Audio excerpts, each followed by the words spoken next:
Well, with me this morning, I've got Stewart Dickson, who's here from Northern Ireland. It's part of the Commonwealth Parliamentary, what's the actual wording? Commonwealth Parliamentary Association. British Isles and Mediterranean region. That's the bit I was interested about. We're coming to the Mediterranean.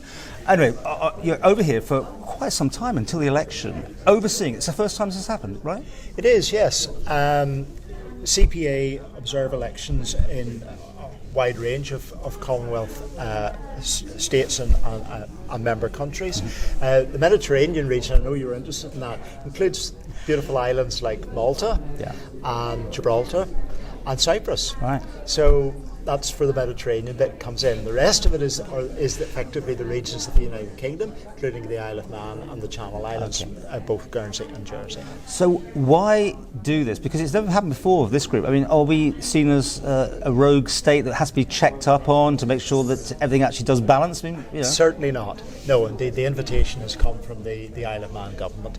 I think in part because one of your Tynwald members actually took part in a CPA election observation mission, I think in either Gibraltar or Malta in the past, and they saw the benefits of what was happening. What are the benefits? Well, I think the benefits are that we're effectively marking you against the international standards for democracy and citizen participation in an election.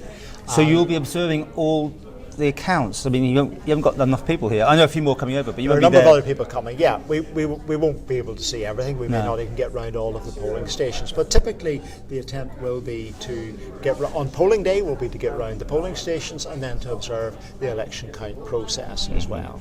And I think it's very welcome that the Isle of Man government decided to invite us to do that. It's the first time, as I said earlier on, that an international mission has been invited to the island to do that. We had the old cock-up last time. I think cock-up's the right term. They lost the box, they hadn't counted the box, those sort of things. But you wouldn't probably get into that detail, would you? Well, those sort of things do happen, and people will come to us and complain or raise those issues with us.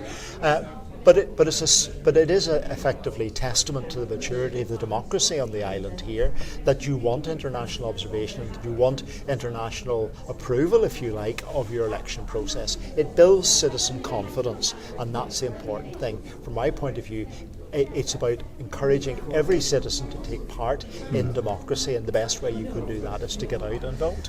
This doesn't come for free. You're over here for a good week or so. I think £40,000 was put aside for it. I mean, a lot of people see this as a jolly. I mean, I know this is the Isle of Man, but you travel around the world, you have nice little breaks. How do you get that perception out that you're doing a job that's actually worthy? Am I being a bit too harsh on this one? But how it's seen. For me, this is slightly different because my normal election observation role is done with an organisation called the Council of Europe, and there we would not take money from an individual state or government that invites us to come and do an election observation process, because there are obvious concerns about being paid for by the state that you're going into. But CPA doesn't actually have a budget to do this work, and of course the Commonwealth does operate very differently, and it is on a much more friendly, open basis between member states, and therefore it's slightly novel for me that this is the first time that a government is actually paying for that. Having said that, we're not here to then curry favour just because they're paying for our mission. And I certainly wouldn't participate if that were the situation. We're doing it because it facilitates our attendance here and the work that we will be doing. And we take this very seriously. We have two very senior academics looking at the whole legislative and legal framework to the election on the island. And then you have skilled observers coming to look at the actual process. We will have an opportunity to meet with candidates, to meet with citizens, to meet with those that are involved in the electoral process. For example, last night we were in a school here in Douglas at one of the hustings meetings organised by the National Association of Head Teachers. You've got email and you've got all the ways that the public can get in touch with you. Are you expecting to hear from people saying, I think there's a problem here? And if there was a problem, would you be able to solve it? Or No, we wouldn't. How would you deal with it? That is not our role. Right. And we certainly don't do that in the run-up to an election. we will, if people raise issues with us, we will have those as part of our conversation as this week and next week go by. But also, it will form part of our report. So we will look at it if somebody has a complaint or an issue, maybe as you say, a lost ballot box or something like that. That will be analysed in our report afterwards. But it is about people contacting us, and we're looking for positives as well as the negatives in the election process.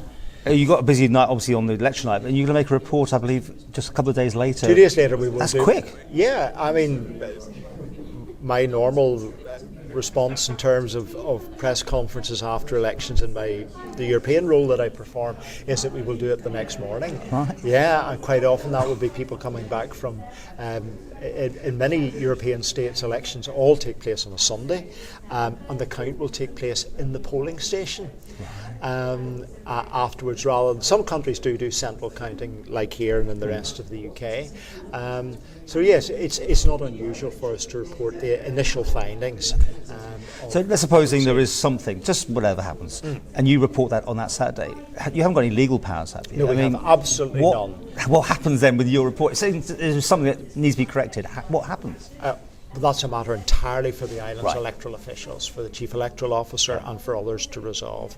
If it's an administrative error or problem, then that's an election organiser's responsibility, and we're not involved in the politics of the election at all. So first time back on the Isle of Man since you were a wee lad, I understand. Absolutely, yes. And look, the sun is shining as well. Yeah. It's quite spectacular. I'm looking forward just to seeing some of the towns and villages around the island and engaging with people, because that's what this is all about. It's about engaging with citizens and encouraging them to go out and vote, to take part in the democratic process.